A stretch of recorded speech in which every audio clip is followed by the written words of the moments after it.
सरदार वल्लभ भाई पटेल ने श्री पुरुषोत्तम दास टंडन और श्री मोहनलाल गौतम के अनुरोध पर वर्ष 1936 ईस्वी में संयुक्त प्रांत वर्तमान उत्तर प्रदेश के किसान सम्मेलन की अध्यक्षता की।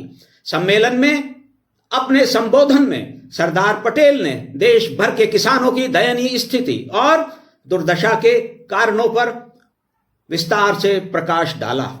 अतिवृष्टि या अनावृष्टि, फसलों के जल जाने, टिड्डी दलों के फसलों पर आक्रमणों, उत्पादन के बहुत ही कम दाम मिलने आदि सहित किसानों द्वारा झेली जाने वाली सभी कठिनाइयों का उल्लेख किया। भारी से भारी कठिनाई की स्थिति में भी भू राजस्व, तकाबी और साहूकार के ब्याज को बाल बच्चों के भूख से तड़पने के बाद भी चुकाने की किसानों की विवशता का उल्लेख किया। सरदार पटेल के ही शब्दों में, किसान और उनके बाल बच्चे भूख से तड़पते हैं और उनका उत्पन्न किया हुआ अन्न उनके घर पहुंचने से पहले ही गायब हो जाता है।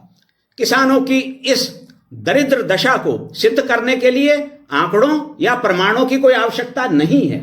खुली आंखों से रेल में यात्रा करने वाले किसी भी व्यक्ति को दोनों ओर हजारों मील तक अनेक खेतों और खंडहरों में कंगाल किसान दिखाई देते हैं।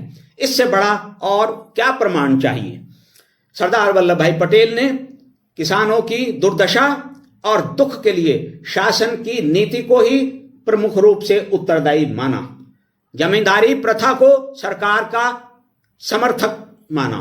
उन्होंने किसानों से निराशा के त्याग का आह्वान किया, निर्भीक होने और बलिदान के लिए तत्पर रहने की अपील की, अपनी शक्ति को पहचानने और अत्याचार न सहने की प्रतिज्ञा करने को कहा। उन्होंने स्पष्ट किया, किसानों को अपनी शक्ति का अनुमान नहीं है। जब जब मैं यह सुनता हूं कि संसार का पालन करने वाला किसान असहाय, निर्धन, कंगाल और रंक है, तब तब मुझे अपार दुख होता है और किसान अपनी शक्ति को भूलकर स्वयं भी यही मानने लगा है, यह जानकर तो मुझे और भी अधिक दुख होता है।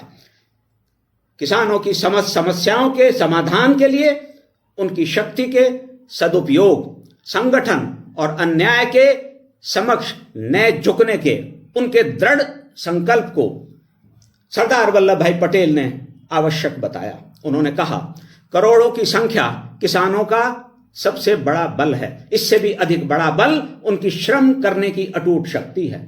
किसानों को जब अपनी इन दो शक्तियों का ज्ञान हो जाएगा, तब उनके सामने कोई टिक नहीं पाएगा। अत्याचारी के हाथ दुर्बल हो जाएंगे। राज्य की बागडोर स्वयं किसानों के हाथ में आ जाएगी।